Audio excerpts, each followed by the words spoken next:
श्री हरि। 8वां अध्याय। श्री गरुड़ पुराण के 8वें अध्याय में मरणकालिक दान एवं मरण काल में भगवान नाम स्मरण महात्म्य, अष्ट महादानों का फल तथा धर्माचरण की महिमा बतलाई गई है। प्रिय दर्शकों, हम आपके लिए गरुड़ पुराण का पाठ लेकर आए हैं। श्री गरुड़ पुराण की कथा को सुने। प्रथम अध्याय से लेकर 16 अध्याय तक हम आपको गरुड़ पुराण अपने इस चैनल पर अपलोड कर रहे हैं। प्रिय दर्शकों, चैनल को सब्सक्राइब करें, लाइक करें और कमेंट में बताएं किसी प्रकार की हिदायत व सुझाव है या कौन सा पुराण आप श्रवण करना चाहते हैं, यह भी बतलाएं हमें। आइए 8वां अध्याय श्रवण करते हैं। श्री गरुड़ जी ने कहा, हे प्रभु, पुण्यात्माओं की सारी पारलौकिक क्रियाओं के संबंध में मुझे बताइए। पुत्रों की जिस प्रकार वह क्रिया करनी चाहिए उसे उसी प्रकार कहिए। श्री भगवान ने कहा, हे गरुड़ जी, मनुष्यों के हित की दृष्टि से आपने बड़ी उत्तम बात पूछी है। धार्मिक मनुष्यों के लिए करने योग्य जो कृत्य है वह सब मैं तुम्हें कहता हूँ। पुण्यात्मा व्यक्ति वृद्धावस्था के प्राप्त होने पर अपने शरीर को व्याधिग्रस्त तथा ग्रहों की प्रतिकूलता को देखकर और प्राणवायु के बाद नाद ना सुनाई पड़ने पर अपने मरण का समय जानकर निर्भय हो जाएं और आलस्य का परित्याग कर अनजाने में किए गए पापों के विनाश के लिए प्रायश्चित का आचरण करें। जब आतुर काल उपस्थित हो जाए तो स्नान करके सालग्राम स्वरूप भगवान विष्णु की पूजा कराएं। गंध, पुष्प, कुमकुम, तुलसी दल, धूप, दीप तथा बहुत से मोदक आदि नैवेद्यों के समर्पित करके भगवान की अर्चना करें और विप्रों को दक्षिणा देकर नैवेद्य ही का भोजन कराएं तथा अष्टाक्षर तथा 12 अक्षर मंत्र का जप करें। अष्टाक्षर मंत्र है ओम नमो नारायणा और 12 अक्षर मंत्र है ओम नमो भगवते वासुदेवाय। इस मंत्र का जप करना चाहिए। भगवान विष्णु और शिव के नाम का स्मरण करें और सुने। भगवान नाम कानों से सुनाई पड़ने पर वह मनुष्य पापों से नष्ट करता है और भगवान नाम समस्त पापों को नष्ट करता है। रोगी के समीप आकर बांधों को शोक नहीं करना चाहिए, प्रत्युत मेरे पवित्र नाम का स्मरण करना चाहिए। हे गरुड़ जी, विद्वान व्यक्ति को मत्स्य, कूर्म, बाराह, नरसिंह, वामन, परशुराम, राम, कृष्ण, बुद्ध और कल्कि इन 10 नामों का सदा स्मरण कीर्तन करना चाहिए। जो व्यक्ति रोगी के समय उपयुक्त नामों का संकीर्तन करते हैं वे ही उसके सच्चे बांधव कहे गए हैं। कृष्ण वह मंगलमय नाम जिसकी वाणी से उच्चरित होता है, उसके करोड़ों महापातक तत्काल भस्म हो जाते हैं। मरणासन अवस्था में अपने पुत्र के बहाने से नारायण नाम लेकर अजामिल भी भगवत धाम को प्राप्त हो गया, तो फिर जो श्रद्धा पूर्वक भगवान के नाम का उच्चारण करने वाले हैं उनके विषय में क्या कहना। दूषित चित्त वृत्ति वाले व्यक्ति के द्वारा भी स्मरण किए जाने पर भगवान उसके समस्त पापों को नष्ट कर देते हैं। जैसे अनिच्छा पूर्वक भी स्पर्श करने पर अग्नि जलाता ही है। हे द्विज, वासना से सहित पापों का समूल विनाश करने की जितनी शक्ति भगवान के नाम में है, पातकी मनुष्य उतना पाप करने में समर्थ ही नहीं है। यमदेव अपने किंकरों से कहते हैं, हे दूत, हमारे पास नास्तिक जनों को ले आया करो। भगवान के नाम का स्मरण करने वाले मनुष्यों को मेरे पास मत लाया करो, क्योंकि मैं स्वयं अच्युत, केशव, राम, नारायण, कृष्ण, दामोदर, वासुदेव, हरि, श्रीधर, माधव, गोपिका वल्लभ, जानकी नायक, चंद्रमा का भजन करता हूँ। जानकी नायक श्री रामचंद्र का भजन करता हूँ। हे दूतों, जो व्यक्ति हे कमल नयन, हे वासुदेव, हे विष्णु, हे धरणीधर, हे अच्युत, हे शंख चक्रपाणि, आप मेरे शरणदाता हो, ऐसा कहते हैं, उन निष्पाप व्यक्तियों को तुम दूर से ही छोड़ देना।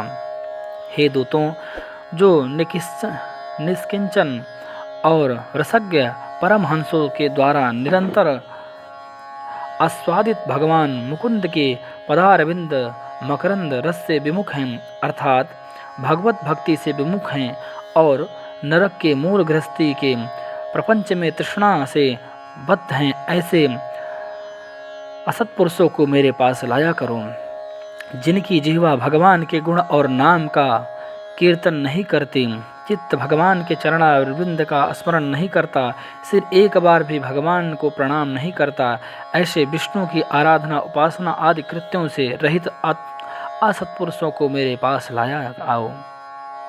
इसलिए हे पक्षींद्र, जगत में मंगल स्वरूप भगवान विष्णु का कीर्तन ही एकमात्र महान पापों की आत्यंतिक और एकांतिक निवृत्ति का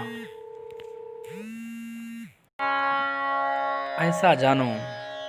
हे गरुण, नारायण से परामुख रहने वाले व्यक्तियों के द्वारा किए गए प्रयासित चरण भी दुर्बुद्धि प्राणी को उसी प्रकार पवित्र नहीं कर सकते जैसे मदिरा से भरे घट को गंगा जी सदृश नदियां पवित्र नहीं कर सकती। भगवान कृष्ण के नाम स्मरण से पाप नष्ट हो जाने के कारण जीव नरक को नहीं देखते और स्वप्न में भी कभी यम तथा यमदूतों को नहीं देखते। जो व्यक्ति अंतकाल में नंद नंदन भगवान श्री कृष्ण जिसके पीछे चलते हैं ऐसी गाय को ब्राह्मणों को दान देता है, वह मांस हड्डी और रक्त से परिपूर्ण वैतरणी नदी में नहीं गिरता। अथवा जो मृत्यु के समय में नंद नंदन इस प्रकार की वाणी भगवान नाम का उच्चारण करता है, वह पुनः मांस अस्थि तथा रक्त से परिपूर्ण वैतरणी शरीर को प्राप्त नहीं करता, शरीर धारण नहीं करता, अर्थात मुक्त हो जाता है। अतः पापों के समूह को नष्ट करने वाले महाविष्णु के नाम का स्मरण करना चाहिए, अथवा गीता या विष्णु सहस्त्र नाम का पठन अथवा श्रवण करना चाहिए। एकादशी का व्रत, गीता, गंगा जल, तुलसी दल, भगवान विष्णु का चरणामृत और नाम ये मरण काल में मुक्ति देने वाले हैं। इसके बाद घृत और सुवर्ण सहित अन्नदान संकल्प करें। श्रोत्रिय द्विज वेद पाठी ब्राह्मण को सवत्सा गौ का दान करें। हे गरुड़ जी, जो मनुष्य अंतकाल में थोड़ा या बहुत दान देता है और पुत्र उसका अनुमोदन करता है, वह दान अक्षय होता है। हे गरुड़, सत्पुत्र को चाहिए कि अंतकाल में सभी प्रकार का दान दिलाएं। लोक में धर्मज्ञ पुरुष इसीलिए पुत्र के लिए प्रार्थना करते हैं। भूमि पर स्थित आधी आंख मूंदे हुए पिता को देखकर पुत्रों को उनके द्वारा पूर्व संचित धन के विषय में तृष्णा नहीं करनी चाहिए। सत्पुत्र के द्वारा दिए गए दान से जब तक उसका पिता जीवित हो तब तक और फिर मृत्यु के अनंतर अतिवाहित शरीर से भी परलोक के मार्ग में वह दुख नहीं प्राप्त करता।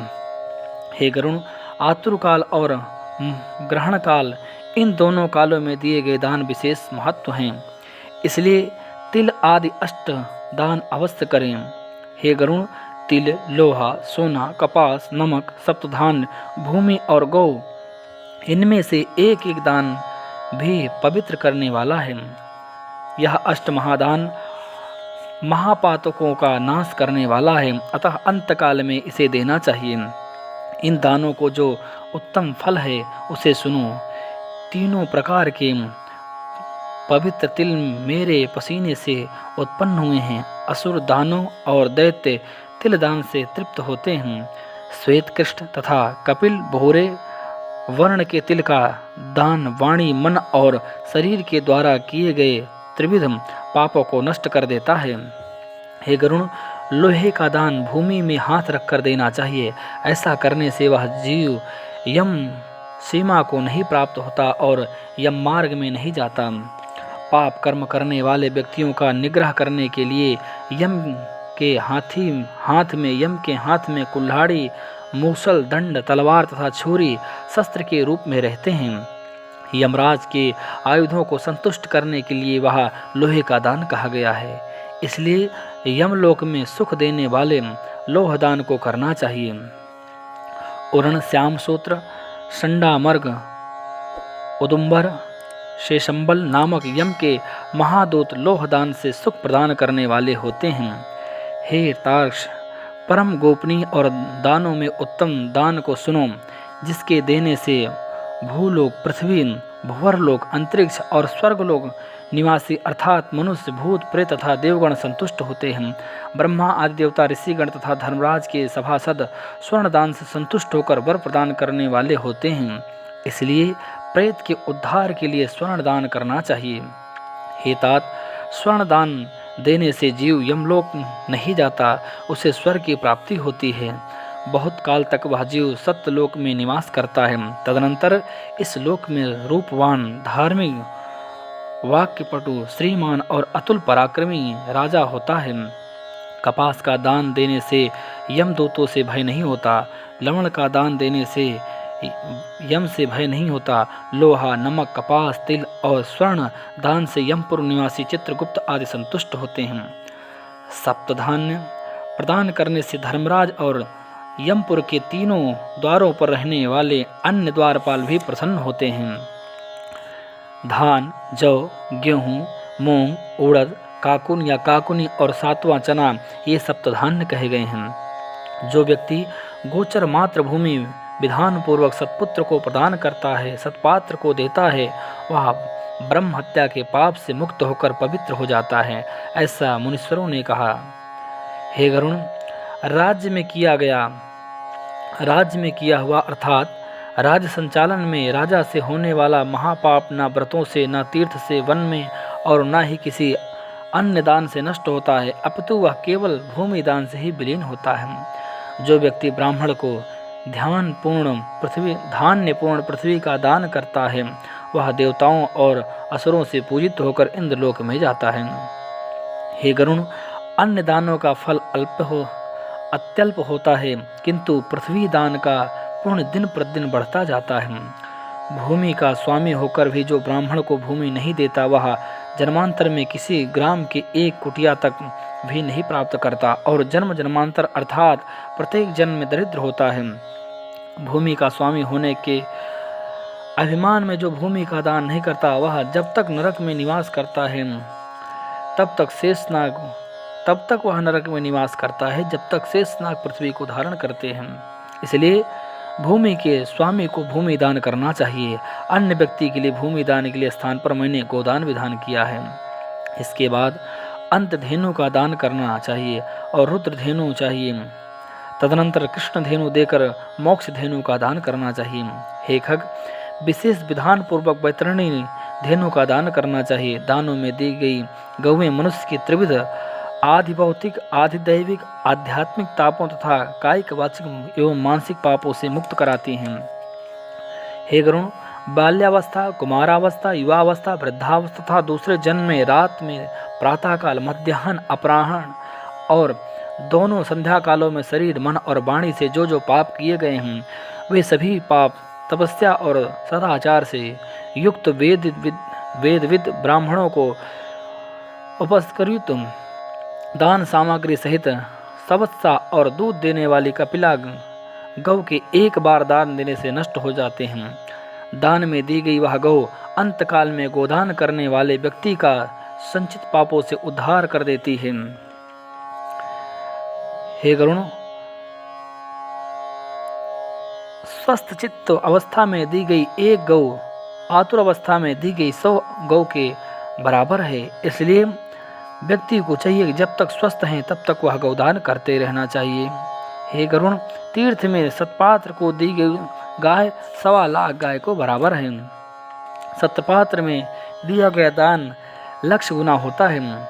उस दान से दाता को अनंत फल प्राप्त होता है और तथा दूसरे द्वारा पकाए गए अन्न को न खाने वाला अर्थात स्वयं की पाप की ब्रह्म रत्नपूर्ण पृथ्वी का दान दे लेकर भी पतिगृह से लिप्त नहीं होता। विष और शीत को नष्ट करने वाले मंत्र और आग भी क्या दोष के भागी होते हैं। अपात्र को दी गई वह गौ दाता को नरक में ले जाती है और अपात्र पतिगृहिता को 101 पीढ़ी में पुरुष को सहित नरक में गिराती है। इसलिए अपने कल्याण की इच्छा करने वाले विद्वान व्यक्ति को अपात्र को दान नहीं देना चाहिए। एक गौ एक ही ब्राह्मण को देनी चाहिए। बहुत ब्राह्मणों को एक गौ कदापि नहीं देनी चाहिए। हे गरुण, वह गौ यदि बेची गई अथवा बांटी गई तो 7 पीढ़ी तक पुरुषों को जला देती है। हे खगेश्वर, मैंने तुमसे पहले बैतरणी नदी के विषय में कहा था। उसे पार करने के उपाय भूत बैतरणी गोदान के विषय में तुमसे कहता हूँ, ध्यान से सुनो।